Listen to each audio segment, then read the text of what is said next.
Векторыг тоогоор үржүүлэх 3А вектор болон хасах 2А векторуудыг зурж лямдагийн утгыг ашиглан шалгаарай гэж. За бүгдээрээ А вектор биднэрт өгөгдсөн байна. 3А векторыг зуръя.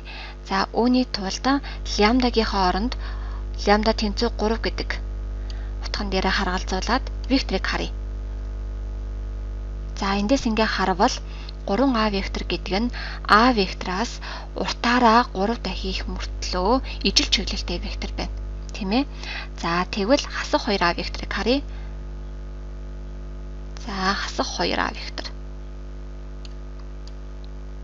Хасах 2А вектор нь А вектораас уртаараа 2 дахин их харин хасах тэмдэгтэй байсан учраас чиглэл нь эсрэг байна. Эндээс бид нар ямар дүгнэлт хийж болох юм бэ гэхээр А векторыг нэмэх тоогоор үржүүлбэл ижил чиглэлтэй векторууд гардаг юм байна. Хасах тоогоор үржүүлбэл эсрэг чиглэлтэй векторууд гардаг юм байна. Тэгээд тухайн векторыг ямар тоогоор үржүүлснээс хамаарат векторын урт нь уг тоо дахин ихсэж гинэ гэсэн үг байна. Тэгвэл векторыг тоогоор үржих чанарыг авч үзье. R дээр нэмэх нь S-ийг үржих нь А вектор. Өөрөөр хэлэх юм бол тогтмол тоог нэмж байгаа тохиолдолд хаалтны гадна вектороор үржихдээ гишүүнчлэн үржүүлж болно гэж. За R нь 1 үед S нь 2 байгаа үед бүгдээрээ харъя. За R дээр нэмэх нь S-ийг үржих нь А вектор. R нь 1, S нь 2 үржих нь А вектор. За энэ тохиолдолд 1 дээр 2-ыг нэмээд 3, 3-ыг А вектороор үржүүлнэ. А векторыг 3-аар үржүүлэхээр А векторын урт 3 дахин ихсэн харин чиглэл нь хിവэрэ. За дараагийн тохиолдолд R1. За 1-ийг А вектороор үржүүлнэ. Тэгэхээр А вектор гэсэн үг тийм ээ. За S нь 2. Тэгвэл 2-ыг А вектороор үржүүлнэ. 2А вектор гэдэг бол А векторын уртыг 2 дахин ихсэх нь чиглэл нь ижил чиглэлтэй байна. 1А вектор дээр 2А векторыг нэмэхээр 3А вектор гарна. Энэ хоёр вектор маань хоорондоо тэнцүү байна. За дараагийн чанар. R-ыг үржих нь А вектор дээр нэмэх нь Б вектор. За энэ тохиолдолд мөн адил хаалт задлж гишүүнчлэн үржүүлж болно гэж. За энэ тохиолдолд бид нар R нь 1.5. За та нар R-ийнхаа утгыг ихсгэж болно, мөн багасгаж зурж болно. За 1.5 үед нь бүгдээрээ бодъё. А вектор нь ингэж өгөгдсөн байна. За Б вектор нь болохоор 1 хасах 3 гэдэг координатаар өгөгдсөн гэж үзье. Тэгвэл А вектор дээр Б векторыг нэмье. А вектор дээр Б векторыг нэмэхээр гурвалжны дүрм ёсоор за энэ улбар шар өнгөтэй вектор гарч ирж байна тийм ээ. За энэ векторыг R буюу 1.5-аар үржүүлье. За тэгвэл энэ векторын маань урт нь 1.5 дахин ихсэн харин чиглэл нь хിവэрэ байх ёстой.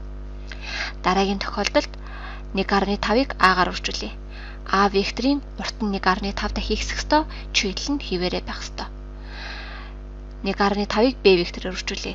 Б векторын урт 1.5 дахин ихсэн, Б векторын чиглэл нь хിവэрэ байна. За энэ хоёр векторын маань нийлбэр векторын улбар шар өнгөтэй вектор гарч ирж байна. Эндээс энэ хоёр вектор маань хоорондоо тэнцүү векторууд байна гэдгийг харж болно тийм ээ. За ингээд хоёр дахь чанар маань мөн батлагдлаа. За гурав дахь чанарыг харъя.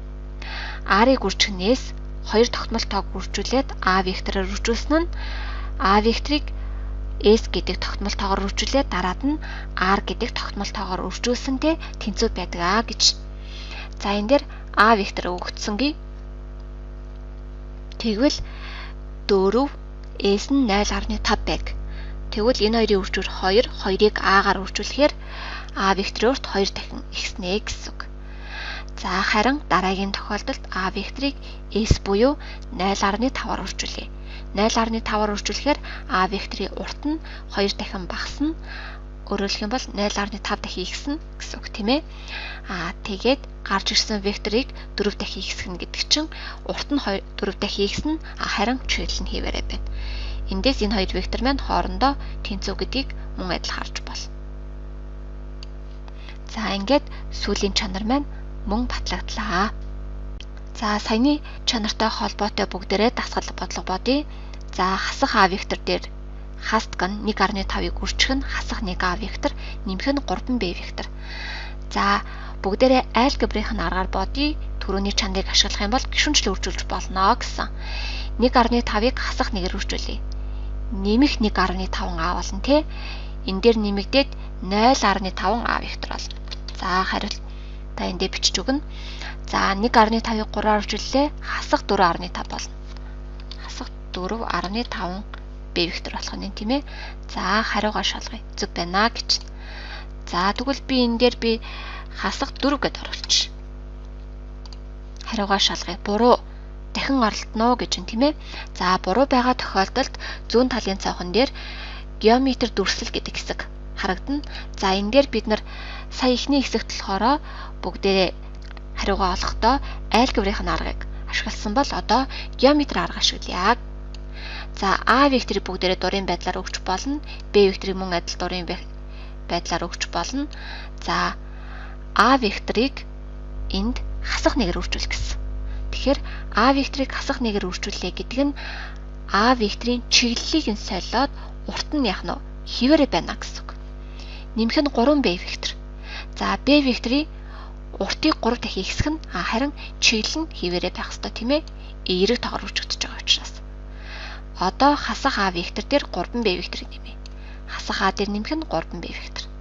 За нийлбэр векторны нь гарч ирсэн тий. За эндээс гарсан нийлбэр векторыг бид нар хасах 1.5-аар үржүүлнэ. За энэ ягаан өнгөтэй векторыг хасах 1.5-аар үржүүлнэ. Хасах тоогоор үржүүлж байгаа учраас векторын маань чиглэл эсрэг болно. 1.5-аар үржүүлж байгаа учраас вектор маань 1.5 дахин сунна гэсэн үг. За тэгэхээр мэдээж векторын маань координатуудаас 1.5 дахин ихсэх ёстой гэсэн үг тийм ээ. Хасах 1.5 үржүүлээ, нэмэх 1.5, хасах 1.5 үржүүлээ, хасах 4.5. Одоо бүгдээр энэ вектор дээрээ хасах А векторыг нэмнэ. За А вектор чинь тэгвэл хасах А вектор гэдэг нь ижилхэн урттай эсрэг чиглэлтэй вектор байх ёстой.